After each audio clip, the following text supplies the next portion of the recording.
just understand this. Without filing this affidavit, the bank can't get legal consent to be able to go forward with their proceedings, and therefore they cannot foreclose on you.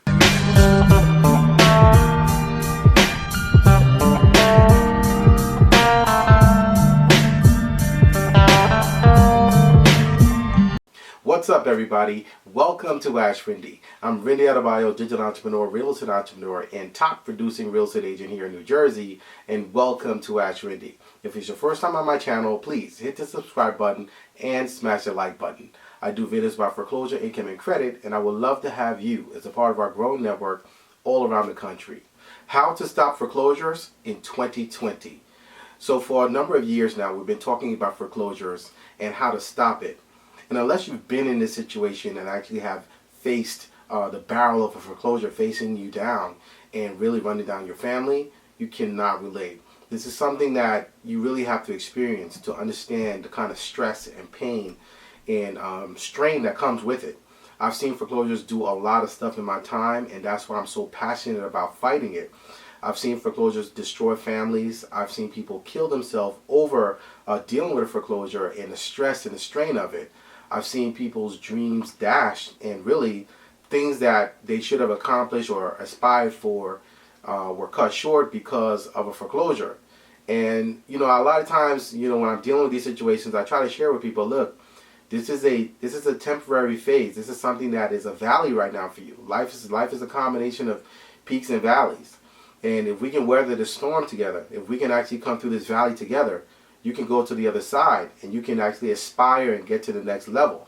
But a lot of times when you're facing these type of situations, specifically a foreclosure, you really have to experience it to understand, because you feel like you're there's no way out. You feel like you're all boxed in and there's nowhere to turn, and you really are facing something that's impossible.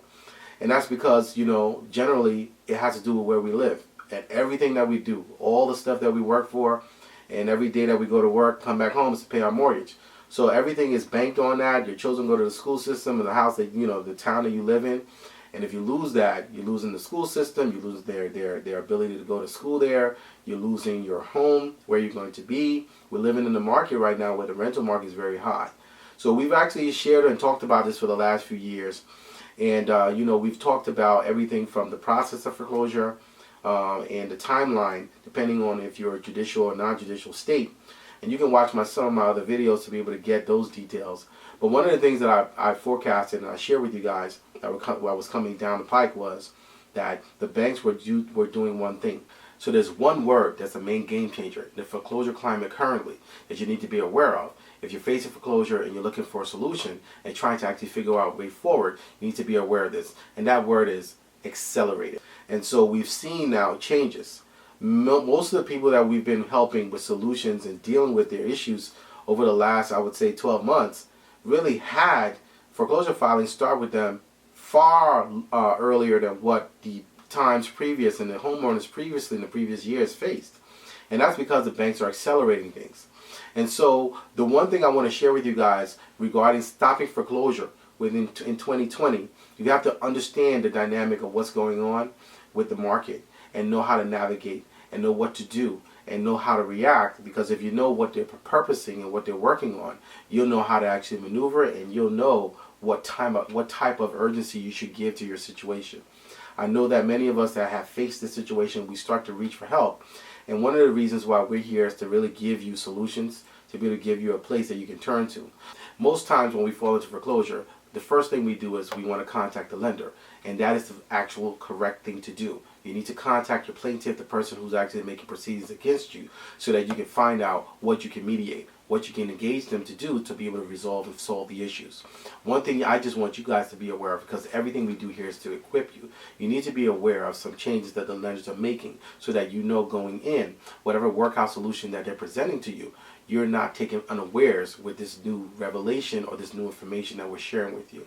So most times when we reach out to the lenders, they're going to offer us a workout package. And those packages may come and they will include everything from a few options that they'll give you.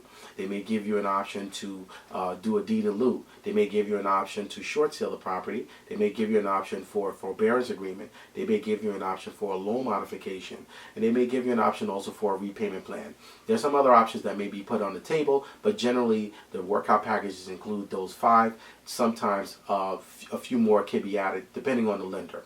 Now, one of the main things that we all look for when we're in foreclosure is we need a reset. And the ultimate reset, the ultimate game changer for us that we can actually use to be able to get ourselves back to where we need to be is to get our loan reinstated. But most times people don't have the money to be able to bring their loan current. So the next best option and the best thing that you could do to actually reset your entire situation is to get a loan modification. So generally, when you take out a mortgage loan, your lender sets up an amortization schedule, and you're expected to pay down the loan over scheduled payments of principal and interest over the life of the schedule. So now, failure to make those payments and failure to meet your requirement can trigger what is called the acceleration clause. The acceleration clause actually is included by the lender in the documentation that you sign when you sign your mortgage. And that is put in there to actually be a protection for them. Because as far as they're concerned, you failing to meet your obligation and you failing to make your payments is a breach. It's a breach of the contract that you entered into them. So they put these things in there because they want to make sure that they have legally covered themselves, so that when they actually make motions to be able to recover and speed up your obligation, they've done all they can to be able to cover themselves. So now on the flip side, you as a homeowner, you can contact the bank, and let's say everything is fine. Before you got into a situation for foreclosure, etc., you're actually able to call the bank and say, okay, well, my payment is this amount. What I would like to do is I will actually either be paying you more, or I would actually like to speed up my payments. So some people actually take out 15-year mortgages. They take out mortgages that are more that are quicker or shorter than the norm because they want to be able to speed up the process and actually get done with a mortgage on a property sooner than later. So you have the option of opting in to accelerate your mortgage payments by either taking a shorter loan term or amortized schedule, or paying more. Let's say, for example, your mortgage payment is $1,500 a month, but you decide to pay $2,000 every month. Well, what you're doing is you're actually paying down your principal sooner. And what that does is that it causes you or puts you in a position where you're beating the amortization schedule and you're getting to actually make the payoff or pay off the property sooner than later.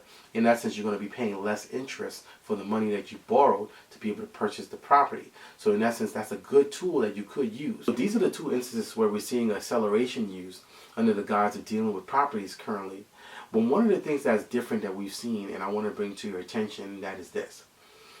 When it comes to dealing with loan modifications, the lenders are doing something now called accelerated loan modifications. And what it means is that homeowners are going through the process. They're actually dealing with a foreclosure. They submit to the lender all the documentation to get a loan modification. And they're actually asking for a reset. And the loan modification really is supposed to be meant to make the property not only affordable, but also give them a reset, a way to be able to now become current and start on a new footing. So the issue that we have is that the lenders now are introducing this new tactic of accelerated loan modifications. And what they're doing is that they're actually making the payments that are supposed to be set forth to be really affordable or equal to or not too far off of what the person's current mortgage payment would be. They are now accelerating. They're not shutting it out and saying, well, we're not going to do a loan modifications. Although there's still a low percentage of loan modifications that are still approved. We're looking at around a 2%, less than 2% approval rate. But the lenders now are actually, if they are giving a loan modification, they're accelerating the loan modifications. So if your payment was $2,000, well, they're saying that the amortized schedule that they're going to set up, they're shortening it. And what they're doing is that they're padding the months with more money. Because the value to a loan modification for you is that you want the property to be somewhere within range. Again, you got into an issue with the current mortgage. So you can't have something that's going to be way too expensive and not like really out of range. You might as well let the house go, and let's be realistic about, like, you can't deal with that. You have to be able to convey that to them and say to them, look, You know that if I had a struggle dealing with a $2,000 mortgage payment, how will I now be able to pay a $4,500 mortgage payment? It's not realistic. But understand this: the lenders, just like I shared with you guys before when I told you that they were accelerating, foreclosure processes, and we started to see it happen. The lenders now are taking things up to the federal level, and what they're doing is really they're doing everything they can to go around the municipal levels, and they're including now these tactics in the environment that we have currently, in the climate, in the market overall. They are actually introducing accelerated loan modifications, and what they want in that situation is, okay, we're going to give you a chance to do a loan modification.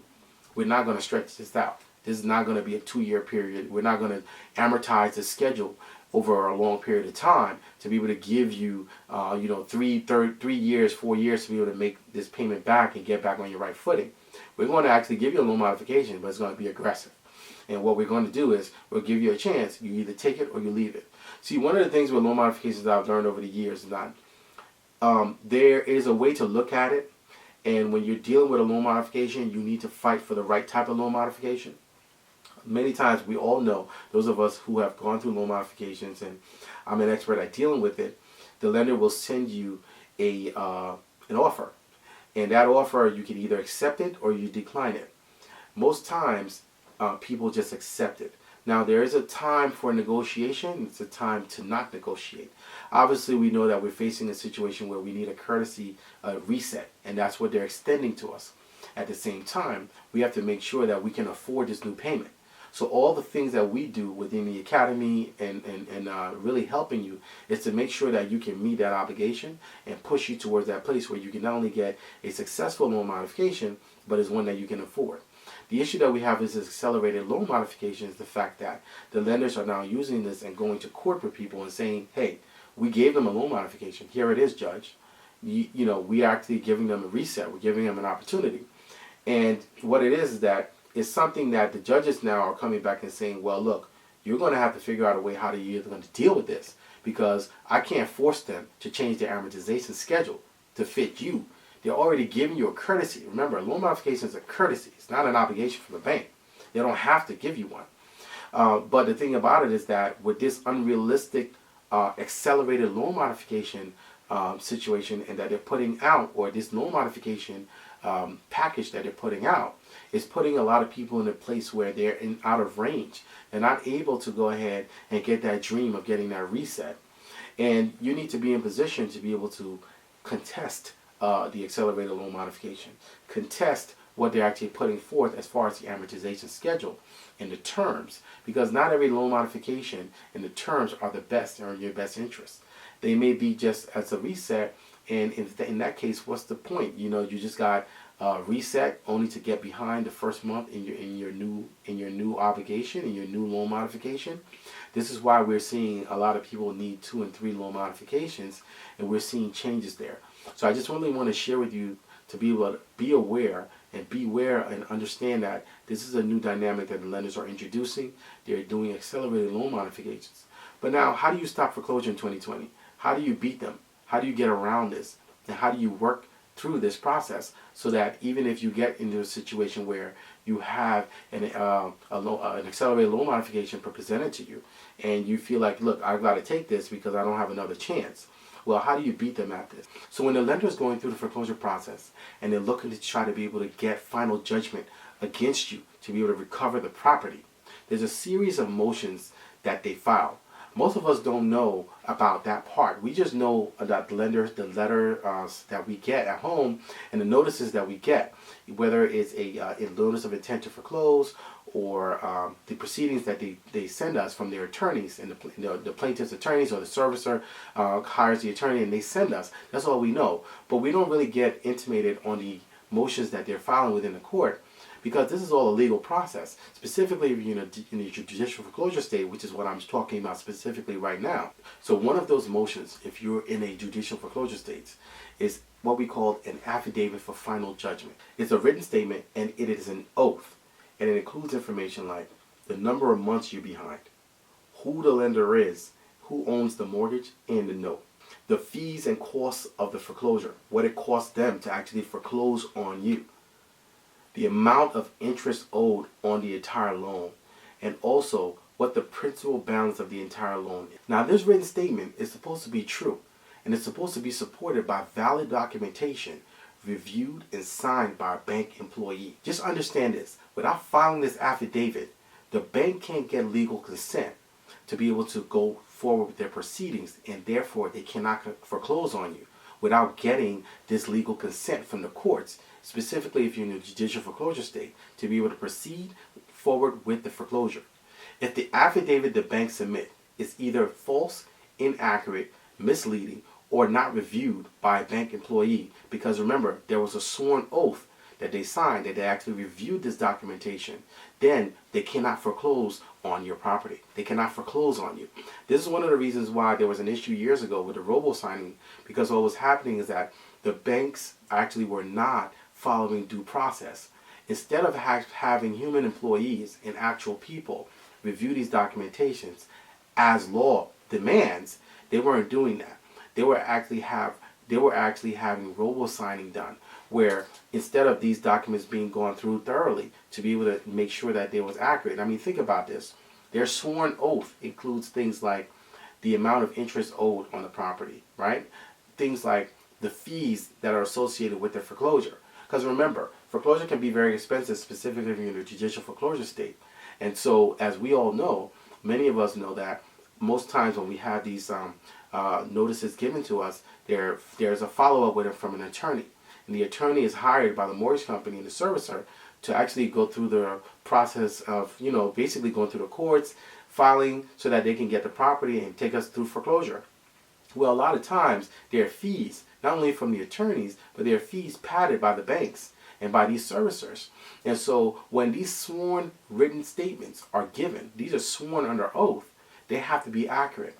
So during the robo-signing scandal, there was uncovered that there were many documents and there were many mortgages and really statements that were given that were inaccurate because they were never reviewed. And they have to be reviewed and signed by a bank employee. So in essence, if the affidavits are not reviewed, if they're inaccurate, if they contain inaccuracies such as wrong amounts, things that are not accurate that were reported, whether it has to do with the fees that they were associating. I've shared with you guys before that there are people who owed this amount and the bank just inflated the amount that they claimed that they were owed.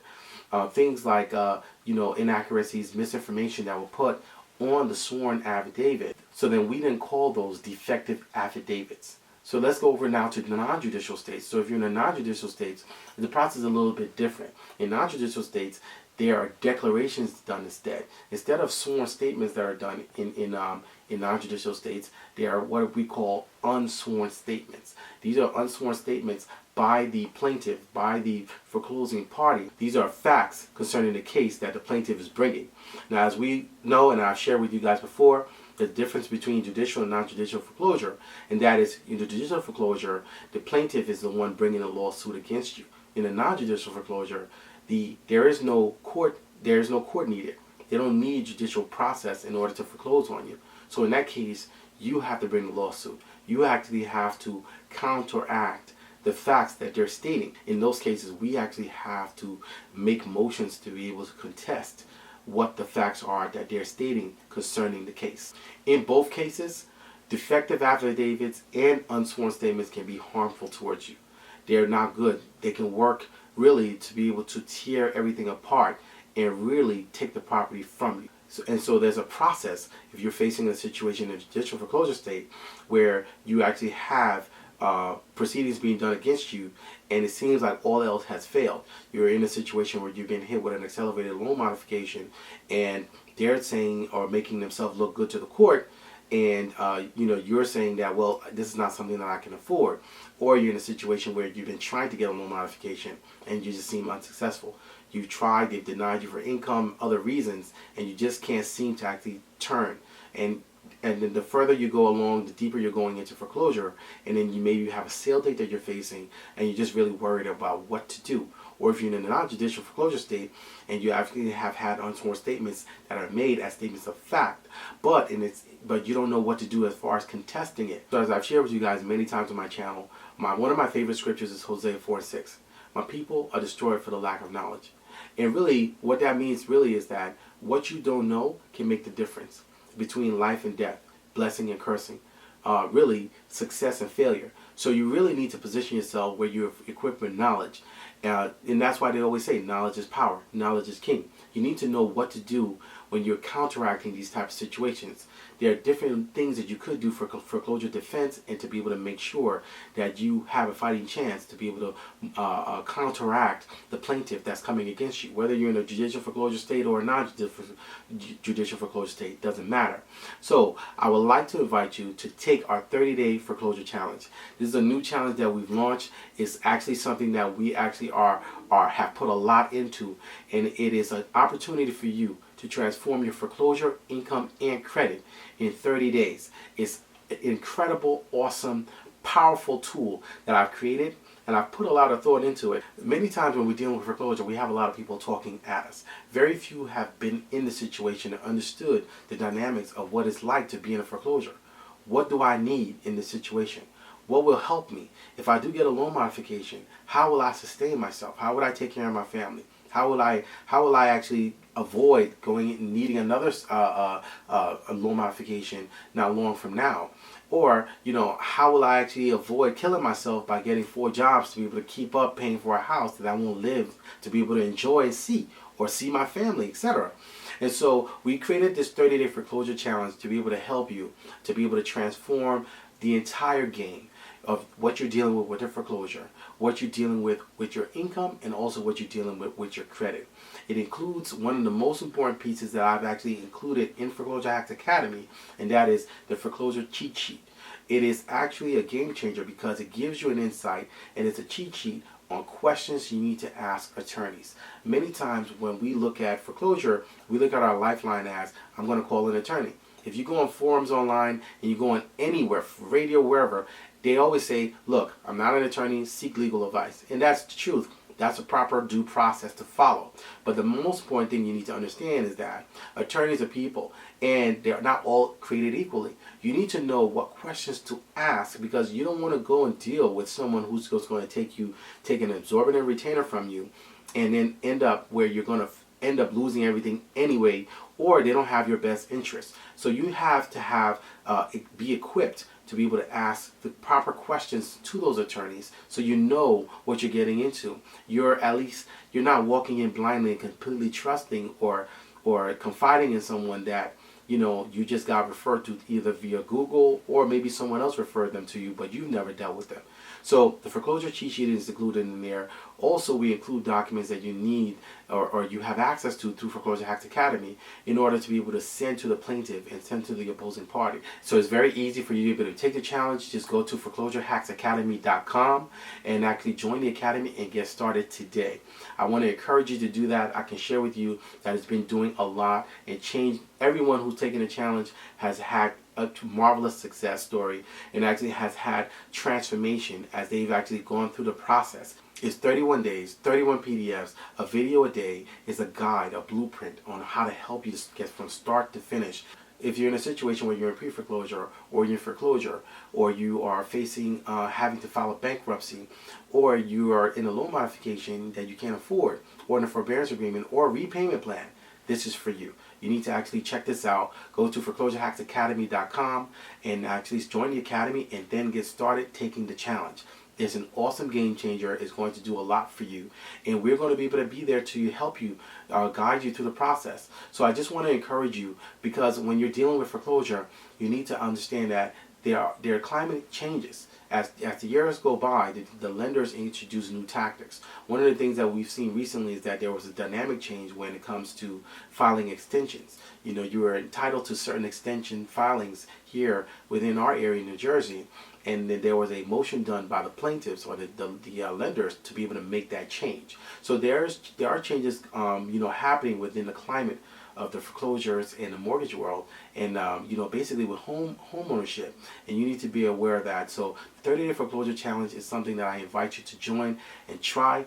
So if you're faced with foreclosure and you're dealing with a situation that seems impossible and you don't know how you're going to fix it, that's what we're here for. Reach out to us. You can actually go to foreclosurehacksacademy.com and take the 30-day foreclosure challenge. If you have any questions, feel free to email me, AskRinde@gmail.com, Also, follow me on Instagram. You can actually DM me on Instagram. I'm actually going to be opening it up this year to actually be receiving more requests. If you need help with anything, you need access or questions about anything, you can actually DM me on Instagram, and I'll do my best to get back to you as quickly as I can. We have had many requests from all over the country, and we just want to basically see if we can help over 10,000 families this year. That's our goal, over 10,000 families. So we would like you to be a part of that, and we would like you to actually help us along. And the goal is to be able to make an impact and make changes within our lives so that we don't have to face the barrel for foreclosure and the fear and all the pain and sorrow that comes with it, and we can actually turn our mess into a message. So I look forward to seeing you guys on the next video. Until then, make sure you go to Foreclosure Hacks Academy and take the 30-day foreclosure challenge, and I look forward to seeing you on the next video. Thank you for watching.